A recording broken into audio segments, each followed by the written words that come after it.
We love every car here at Donut. It's kind of our thing. But let's face it, not every single car is super exciting on paper. But sometimes car manufacturers go full Jonathan Ham and decide to make some seriously hot dogged up versions of their most basest base god model. Strap on your Old Navy polo and your fastest pair of Oakleys, because this is a list of the coolest versions of the most boring cars. This is D-List. We're starting off this list with the mid-2000s Chevy. The mid-2000s was a time when American car manufacturers were shook from all these front-wheel drive Japanese tuner cars taking a bite out of the U.S. market. Like other manufacturers at the time, Chevy clapped the hot version of their otherwise less than exciting front-wheel drive Cobalt. Enter Nolan's dream car, the Cobalt Super Sport. This sport compact commuter debuted in late 2004, initially making 205 horsepower from a supercharged 2-liter 4-bang boy. The only transmission it came with was a Saab-designed 5-speed manual, which I think is pretty cool. But years later, in 2008, Chevy dropped a better Cobalt SS with the turbocharged 2.4-liter Ecotec, making 260 horsepower. The Cobalt's got a lot of love from enthusiasts, and one auto journalist even called it the best sport compact car ever made by General Motors and a potential future classic. And how could it not be? It's got a freaking boost gauge on the A-pillar and two-tone leather bucket seats straight out of freaking Pep Boys. Bet you could put on an Abercrombie shirt, blast some Hoobastank so loud in this car, and just make all the girls in the Dealey's catalog lose their minds with how cool you are. I'm gonna be honest with you. A lot of you guys know I'm a huge Golf Stanley. All right, the car, not the sport. The truth is, the base model Golf has always been, you know, kind of a whatever car. It's an Econobox. That's it. It's a cool one. It's a cool Econobox, but an Econobox nonetheless. My Golf put down 57 horsepower to the wheels, for Peter's sake. You can't do much with that. Believe me, I've tried. Give me a GTI. I'm talking maybe an R32, Golf R. It's freaking on, daddy-o. All of these are sick versions of the Golf, but they are not my pick for this list because they are not the craziest one. My pick is the Volkswagen Golf Country. Do you like your Golfs with bull bars and skid plates? Because you're in for a treat, brother. This gussied up Mark II was made for medium off-road driving. What does that even mean? We're talking little baby dunes. It had an improved ground clearance of 8.3 inches, a long travel suspension, and synchro all-wheel drive. The Golf Country was pretty off-road capable with the standard 8-valve Golf engine that made 97 tough ponies, but this wasn't about horsepower. Off-roading is not about horsepower. It's about bull bars. And this one came with not only front and rear bull bars, just in case you run into a bull and then back up into another bull. It also had little bull bars on the headlights. Okay? Look at these bull bars. These are the cutest little bull bars I've ever seen. Chevys from the mid-2000s, again, were nothing to write home about unless your mom's name is Chevy and you were writing to ask her for a few $1,000 for some sick basswood devil sticks with premium leather tassels. Trust me, no one was waiting in line to buy a base level Trailblazer. But in 2006, Chevy decided to have a little fun and slap a badge on the old off-duty cop wagon, because let's be absolutely 100% real, only people who look like off-duty cops drive Trailblazers. Under the hood, the Trailblazer got the 6-liter LS2 motor that was standard in the freaking Corvettes at the time. It had a better diff for a better launch and came in rear-wheel drive versions, so you can just freaking rip donies all day long. This car is made for donuts. Apparently, it also handles pretty well. Just like other notable Trailblazers, the Donner Party, this thing eats up track like it's freaking human meat. The Trailblazer was the first time Chevy put the SS badge on an SUV, proving the point that you can look like an off-duty cop, but still drive like an on-duty cop. Fiat 500 Abarth. The next car comes from the shoe-shaped country where the streets are lined with spaghetti and puppets are liars. Talking about Pinocchio. He's Italian.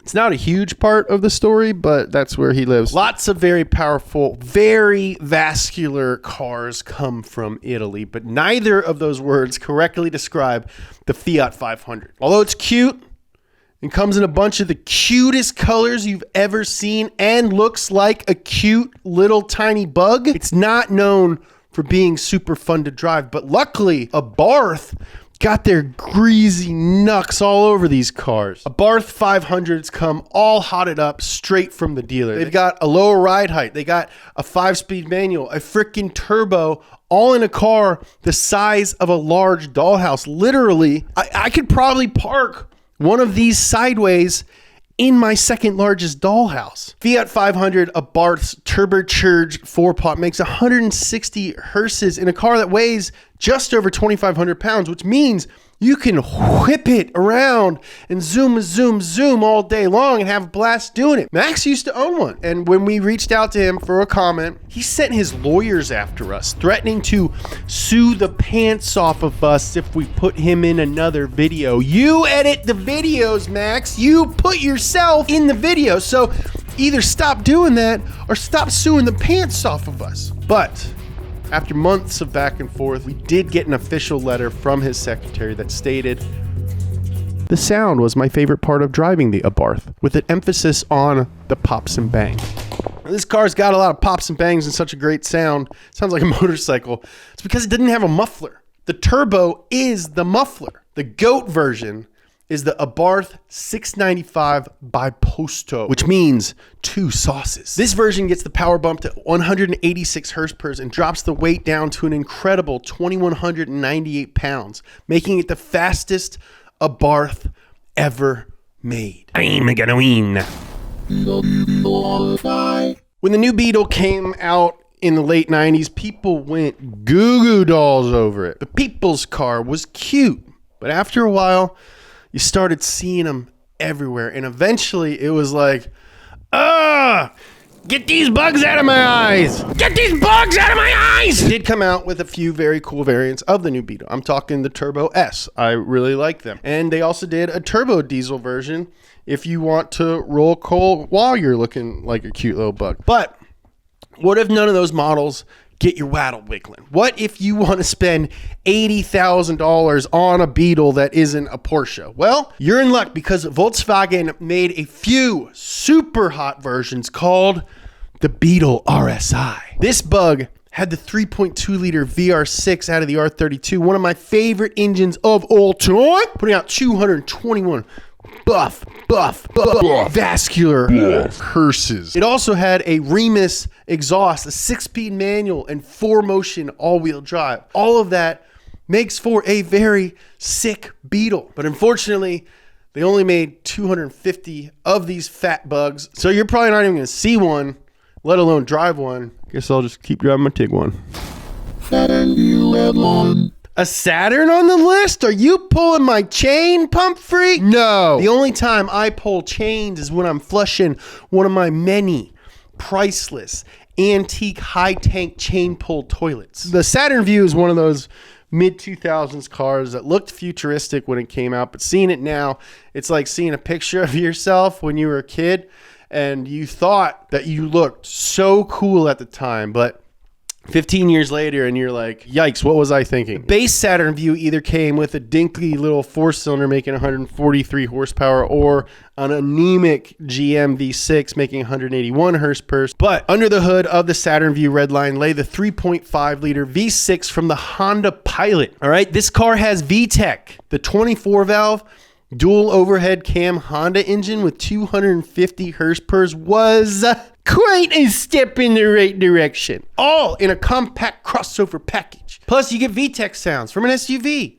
Plus, it was made on freaking Saturn. That's the only planet with decorations. It looks like a basketball going through a hoops. And no, I do not consider moons to be decorations because moons are a planet's pets.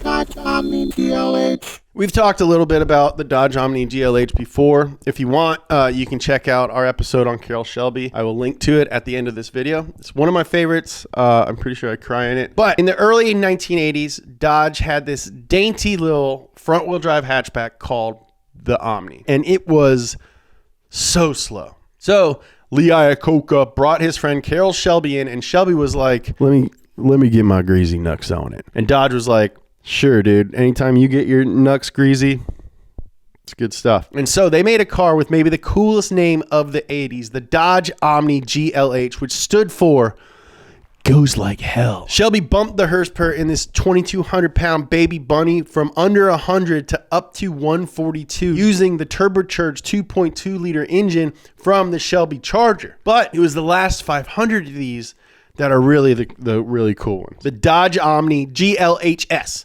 which stood for Goes Like Hell some more. They bumped the power up to 176 horsepower. It had explosive acceleration, tons of torque steer, and amazing braking due to the low weight, and drove like a Barbie Jeep that those Grindhard Plumbing Co. guys made, which is the opposite of boring. Those Grindhard guys probably know all about my antique top tank chain pull toilets. And we are looking for a toilet sponsor for our new office space, so hit us up. This next car is old. I didn't even want to put it on my sacred D list. I don't know anything about these old 50s cars, so I'm going to throw it to our resident hunky muscle car boyfriend, Nolan J. Sykes, because I feel like he's the only one who can really do this car justice. And if we're in a video together, it kind of feels like we're hanging out. Nash is a company from a long time ago. They used to make this car called the Rambler, which was an Econobox that was made and sold for super cheap to help the US get out of the post-war slump. And it did just that. The Rambler sold like hotcakes. And that's saying a lot because hotcakes were one of the only foods invented at the time. The base Rambler came with an 82 horsepower straight six that could do 0 to 60 in 21 seconds. But in 1956, they threw a 190 horsepower big block V8 from the much larger Nash Ambassador into the compact Rambler and made what is arguably the first muscle car. Back to you, James. Toyota Tacoma X-Runner. This one is a little bit of a stretch because I wouldn't consider the base Tacoma to be boring. So I guess what I'm trying to say is this is a cool truck. It's a cooler version of an already cool truck. I digress. This truck is extreme. And you know it because there's an X. And it's not experimental or extreme if you use the E. This thing's got the same 236 horsepower engine as other Tacomas, but it also came chock full of tasty little goodies and sweets and treats that make it a really cool cat, Daddy-O. It's got Bilstein shocks, it's got a limited slip, it's got a 6-speed manual, and a freaking hood scoop. And apparently, this X-Runner thing could outperform a Cadillac XLR in slalom and braking tests. All right, an XLR, that's like Detroit's version of the Corvette. Supercharged Toyota Previa. Look, I hate to do two Toyotas in a row, but let's face it, Toyota makes a lot of really cool cars, but they also make a ton of really boring cars and a lot of really cool versions of those boring cars. I own the fun version of a boring Toyota. This is one of the reasons that Toyota is successful. But let me ask you a question. When you think of European supercars, what do you think of? Probably think mid-engine, forced induction, all-wheel drive. What if I told you I wasn't describing a Bugatti or a McLaren, but rather a Japanese egg van? Previa SC. SC stands for supercharged, made 158 buff horse eggs, an improvement of 23 horsepower from the stock Previa. Supercharged van. Cool, you say, but here's the kicker. That supercharged engine is sandwiched between the axles, making this egg van a mid-engine rocket ship. So if you live in the 90s and you got to take a bunch of your kids and their friends to pop punk band practice or something, you'd be hard-pressed to find a cooler egg van to do it in. Mitsubishi Lancer Evo. Wow, here we are at number 1. How time flies. Feels like we were just at number 6 a few minutes ago. You guys probably saw this coming. There was no way that we were going to get through this list without mentioning the Mitsubishi Lancer Evolution. For 10.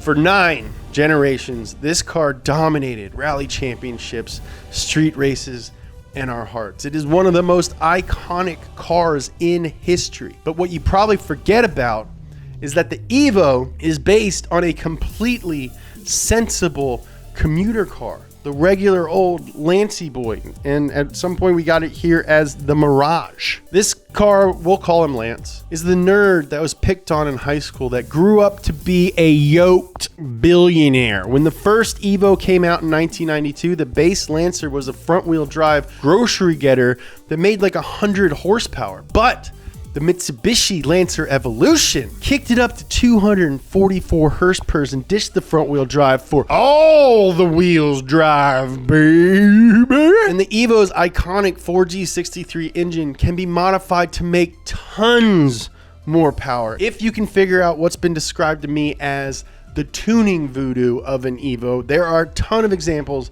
that make well over 1,000 horsepower from a four-banger boy. Do you know how insane that is? And once you add that all-wheel drive, the big old fenders, the hood scoop, the big wing, this is a completely different car than the stock Lancer. But you don't need me to tell you how sick the Evo is. Check out our episode of Up to Speed on it. Thank you for watching Donut Media. If you liked it, hit that subscribe button and that notification bell. If you want to learn more about the Evo, check out this episode of Up to Speed. You want to learn more about Carroll Shelby and the Omni GLHS, Good Luck High School, check out this episode of Up to Speed. I love you.